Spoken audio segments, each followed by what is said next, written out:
In the last segment, we discussed about the canonical form of axial loading with its assumptions which are required to have it. So these are the things which we summarized at the end. So now what we will do is we will go to cases. In fact, we will list out some cases. Generally, we will encounter the problems of this type. Okay, say the first type which we will generally see is maybe if there is a bar, okay, and you have, so basically I am increasing the difficulty level slowly from case 1, 2, 3, 4, 5 like that. And so this is our canonical form, because this force could be compressive or tensile, it does not matter, it is the same thing. But now, if this is the question, we know how to get the elongation and all those things, right, the stiffness of this rod and everything. But now what has happened is we have applied some more forces, maybe here and here. Okay, so suppose this is F1, this is F2, this is F3, and this is F4. Okay, now, and then when I am saying that this F3 is applied here, what I mean is that on this cross section, okay, similarly on this cross section, like this force is applied on this section or the area, this force is applied on this area. So this F3 is applied on this F4 is applied on this. Now you shouldn't be bothered about how this force is getting applied. There are methods in which you can actually apply that force, so forget about that. Don't bother much about that. Okay, it is just given that it's applied. But then in this case you cannot directly apply the formula which you had derived. So this is case 1. Now to go to case 2. What can happen in a different condition is, suppose you have a rod like that, but then the area of the rod increased, or you connect it basically to like that. Okay, now maybe here the area is A1, and here and in this case I am removing this freedom to have a arbitrary area, because then it's very difficult to have, you know, the uniform stress distribution assumption valid if you have very random areas for all the segments and you join them at your will. So that condition, that freedom I will now remove. I will assume that these are all circular cross sections and they are connected axially. Okay, so there is no axial offset between these segments and they are all circular ones. Okay, and then I'll say maybe here, okay, so this one is say A1, and say this one is A2, and this one is say A3. Now if I apply force now, even say here F and here F, obviously this does not belong to the canonical form, because where we had assumed that the area of cross section is constant throughout. Now here it is not, and then in fact I can get maybe even the L's. So this is L1, this is L2, this is L3. So everything has changed. Okay. Now obviously this is not the canonical one, so you can't use the formula as they are. So you have to do something more to get the complete elongation and the stiffness of this whole system as such. And in fact, because we have already discussed this kind of a situation where forces are more on the thing, so that can also be brought here, and this system can be slightly made more difficult if we put even forces here. Maybe a force is acting here a force is acting here, and I'll call this, say this is F1, this is F2, now say this is F3, and say this is F4, and so on. Okay. Now,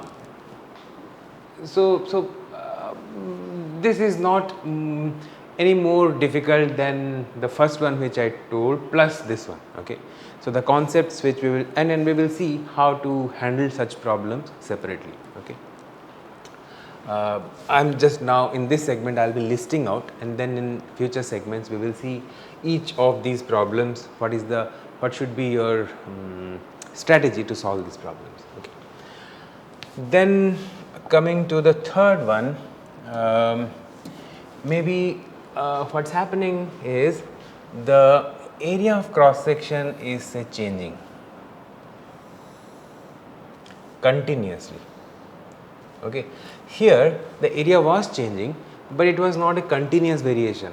Okay. So, I know that means this is a special case of this when the segments becomes, yeah. So, that is the method which we will use also to solve this, but I am just putting this as a special case so that you can think of them as segments. And one more point, the types of problems which I am now enumerating, we will have these kind of segment in all the 4 types of, at least the first three, all the first 3 types, you know, we said axial loading, torsional and bending. In all 3 we will see such kind of segregation of general problems. Okay. So, please keep these things in mind. Okay. Now, you can have your forces like that, and here, so I'll include these complexities also here maybe. Okay.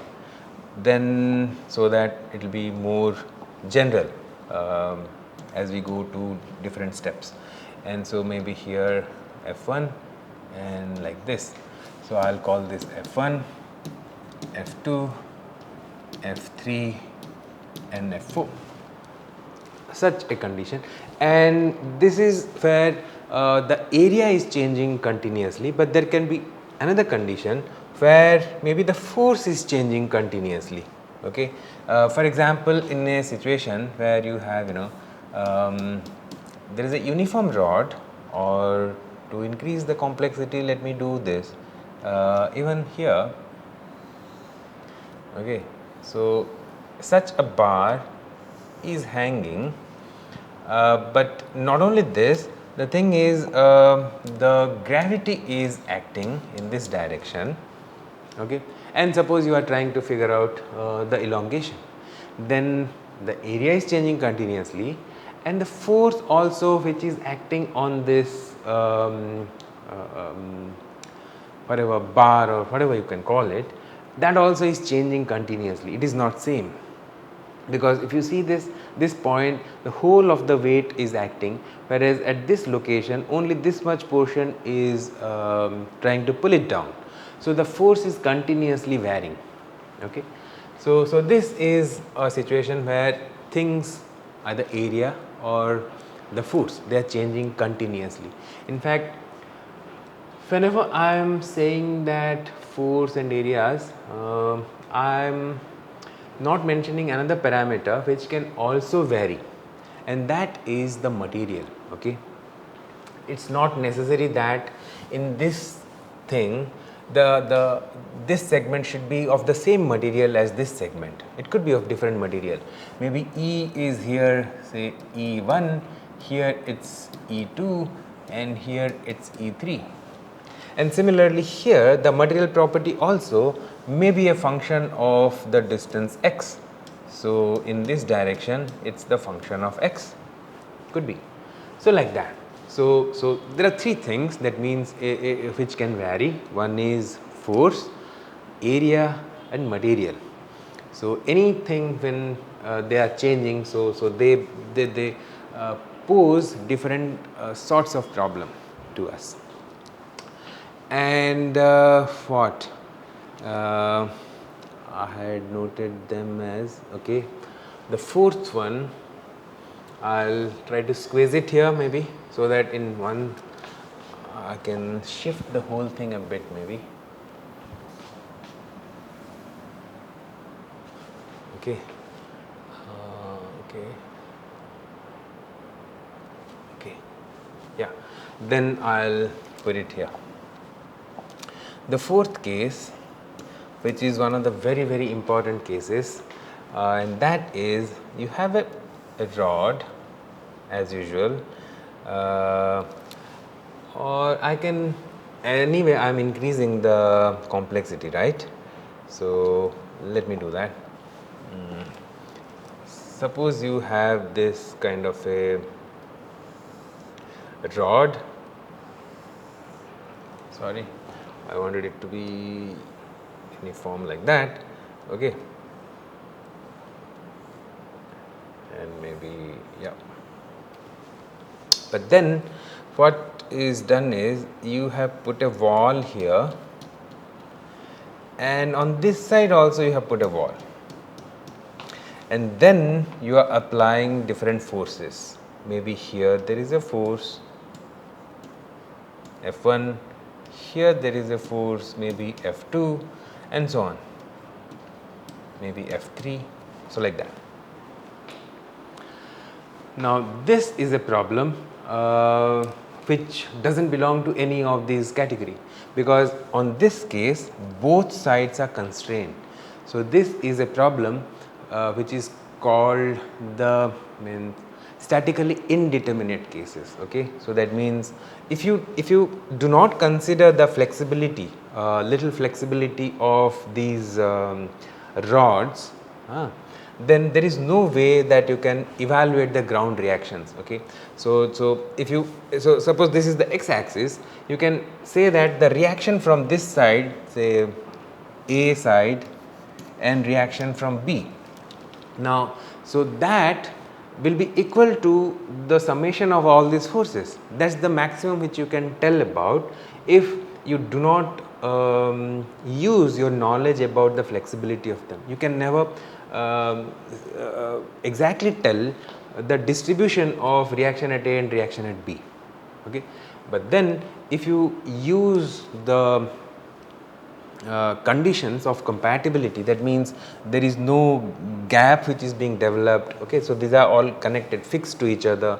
So that if you maintain, so that will give you another equation through which you can actually solve for this ground reaction. So this case, this kind of case is called a statically indeterminate problem if you consider rigid bars. Okay, but we will be able to solve them in our this thing. So these are primarily 4 types of problems according to me, which we will find out in any of the books and all. But then there are 2 other ways to look at them. Sometimes what they call is the thermal stress problems. Now and say suppose something is rotating, so the force is coming because of its centrifugal action. Now those I am not putting them as separate category or separate genre of problem, just for the reason that in that case what is happening is the reason of the force is just changing, nothing else. Okay. For example, if you are having for example, suppose this one, this rod, you just imagine that there are no external loads which are coming like F1, F2, F3, nothing is there. You have just fixed this bar in between 2 walls. But then if you suppose increase the temperature, obviously a force will come from both sides, because this will try to expand, but the walls will not allow it to expand. So obviously stress will come. So then I do not consider that to be a separate problem or the genre of problem than this, because only thing is the force which is coming is due to the reason is different, it is due to thermal expansion, because here we never said that what is the reason of this force.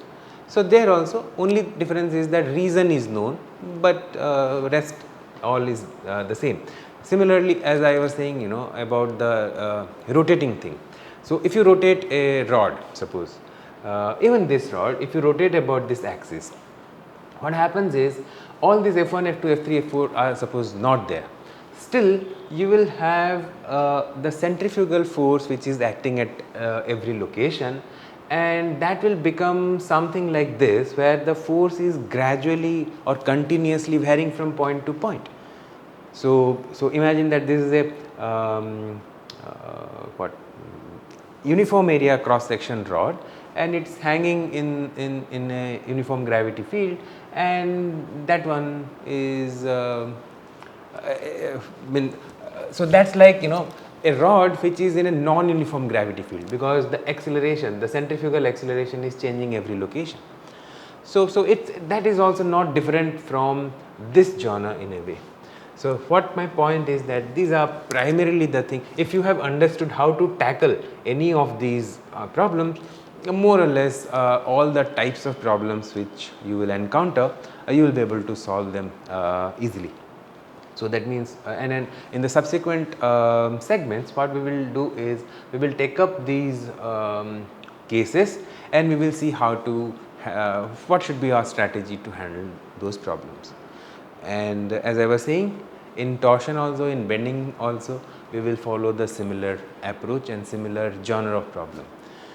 Okay, having discussed this, let's stop for this segment. We will see in the next segment and see the strategies for such cases. See you.